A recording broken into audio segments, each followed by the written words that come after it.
রমাদানের আগের থেকেই একটা মানসিক প্রস্তুতি নিতে হবে। প্রস্তুতিটা আসলে বিভিন্ন ধরনের হতে পারে। প্রথম প্রস্তুতি হলো জ্ঞান অর্জন করা। রমাদান কেন্দ্রিক যেসব মাসলা মাসাইল আছে সেগুলো জানার জন্য বই পড়া, দার্সে বসা। এলোমেলো আলোচনা শুনে আসলে খুব বেশি ফায়দা হবে না। ইভেন আমাদের এই পডকাস্ট থেকেও যে রমাদান কেন্দ্রিক সকল বিষয় মানুষ জানতে পারবে এরকম না। কেউ যদি রমাদানকে সঠিকভাবে কাজে লাগানোর জন্য ইচ্ছা পোষণ করে, তাকে রমাদান বিষয়ক, রমাদানের মাসাইল এবং করণীয় বর্জনীয় বিষয়ক একটা ছোট বই পড়ে ফেলতে হবে নির্ভরযোগ্য লেখকদের। আর যদি সম্ভব হয় ধারাবাহিক কোনো দার্স যদি থাকে রমাদানের মাসাইলের উপরে, কিতাব ভিত্তিক দার্স অথবা এমন কারো দার্স যিনি ধারাবাহিকভাবে বিষয়গুলোকে কভার করছেন, তাহলে আলহামদুলিল্লাহ এটা খুবই উপকারী হবে।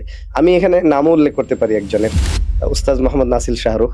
উস্তাজের খুব রিসেন্ট টাইমে রমাদানের আগে থেকেই উনি ধারাবাহিকভাবে রমাদানের উপরে দার্স দিচ্ছেন, শীট প্রোভাইড করছেন এবং সেটার উপরে পরীক্ষা নিচ্ছেন। এটা একটা ভালো জিনিস।